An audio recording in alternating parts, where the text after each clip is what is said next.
The life and sad ending of Marty Balin. Marty Balin was born Martyn Jerel Buchwald on January 30, 1942, in Cincinnati, Ohio, the son of Catherine Eugenia and Joseph Buchwald. His paternal grandparents immigrated from Eastern Europe. His father was Jewish and his mother was Episcopalian. Buchwald attended Washington High School in San Francisco, California. Balin enjoyed painting all his life. He painted many of the most influential musicians of the last half of the 20th century. Marty Balin's atelier is located at 130 King Fine Art in St. Augustine, Florida, Balin's permanent signature collection gallery. Balin was on the autism spectrum, having been diagnosed early on in life.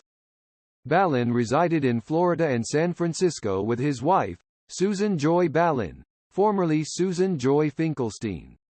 Balin and Finkelstein had daughters Jennifer Edwards and Delaney Balin. Susan's other daughters were Rebecca Guier and Mariah Guier. Jennifer was born later in the year of his 1963 marriage to Victoria Martin. Balin married Karen Deal, Delaney's mother, in 1989. Karen died in 2010. Life is inherently vicious, meaning that we always have a habit of our own. With Marty Balin, singing habits are always burning for the fire of passion.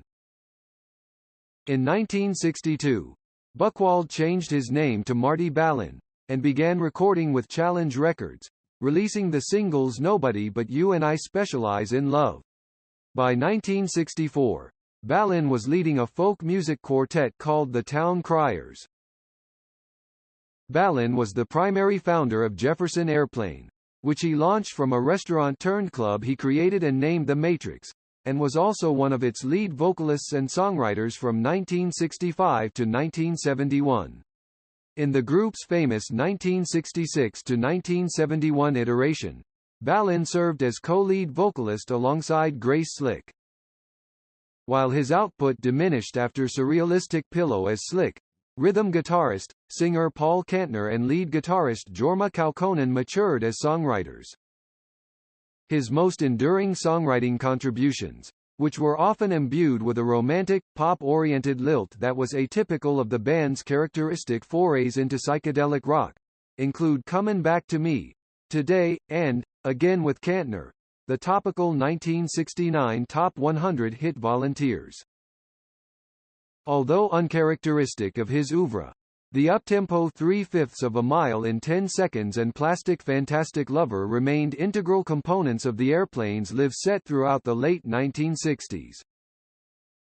Balin played with Jefferson Airplane at the Monterey Pop Festival in 1967 and at the Woodstock Festival in 1969.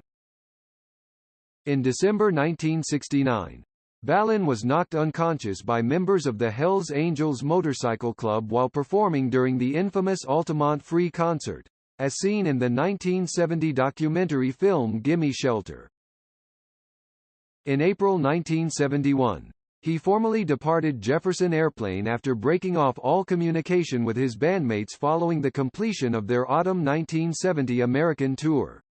He elaborated upon this decision in a 1993 interview with Jeff Tamarkin of Relics. "I don't know, just Janis' death. That struck me. It was dark times. Everybody was doing so many drugs and I couldn't even talk to the band. I was into yoga at the time. I'd given up drinking and I was into totally different areas, healthy foods and getting back to the streets, working with the American Indians. It was getting strange for me. Cocaine was a big deal in those days and I wasn't a cookie and I couldn't talk with everybody who had an answer for every goddamn thing, rationalizing everything that happened. I thought it made the music really tight and constrictive and ruined it. So after Janis died, I thought, I am not gonna go on stage and play that kind of music. I don't like cocaine." Balin remained active in the San Francisco Bay Area rock scene, managing and producing an album for the Berkeley-based sextet Grutna before briefly joining funk-inflected hard rock ensemble Bodacious DF as lead vocalist on their eponymous 1973 debut album. The following year, Kantner asked Balin to write a song for his new airplane offshoot group, Jefferson Starship. Together, they wrote the early power ballad Caroline, which appeared on the album Dragonfly with Balin as guest lead vocalist. Rejoining the team he had helped to establish, Balin became a permanent member of Jefferson Starship in 1975. Over the next 3 years, he contributed to and sang lead on 4 top 20 hits, including Miracles, With Your Love, Jesse Barish's Count on Me, and N.Q. Dewey's Runaway. Ultimately, Balin's relationship with the band was beleaguered by interpersonal problems and his own reluctance toward live performances. He abruptly left the group in October 1978 shortly after Slick's departure from the band. In 1979, Balin produced a rock opera entitled Rock Justice, about a rock star who was put in jail for failing to produce a hit for his record company, based on his experiences with the lawsuits fought for years with former Jefferson Airplane manager Matthew Katz. The cast recording was produced by Balin, but it did not feature him in the performance. Balin continued with EMI as a solo artist, and in 1981 he released his first solo album, Balin, featuring 2 Jesse Barish songs that became top 40 hits, Hearts and Atlanta Lady. There was in 1983 a second solo album, Lucky, along with a Japan-only EP produced by EMI called There's No Shoulder.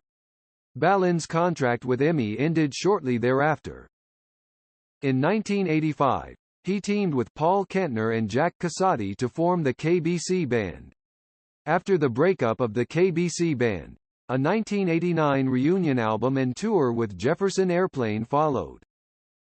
Balin continued recording solo albums in the years following the reunion and reunited with Kantner in the latest incarnation of Jefferson Starship. Balin had intended to record lead vocals for 2 tracks for Jefferson Starship's album Jefferson's Tree of Liberty. However, his art touring schedule conflicted with studio sessions, and instead, the track Maybe For You, from the German release of Windows of Heaven, was included. On July 2, 2007, the music publishing firm Bicycle Music, Inc. announced that it had acquired an interest in songs written or performed by Balin, including hits from his days with Jefferson Airplane and Jefferson Starship. While on tour in March 2016, Balin was taken to Mount Sinai Beth Israel Hospital in New York City after complaining of chest pains. After undergoing open-heart surgery, he was transferred to an intensive care unit to spend time recovering. In a subsequent lawsuit, Balin alleged that neglect and inadequate care facilities on the hospital's part had resulted in a paralyzed vocal cord, loss of his left thumb and half of his tongue, bedsores, and kidney damage. Balin died on September 27, 2018, at the age of 76. Thanks for what he gave to this real world. We always remember him, the inspiration.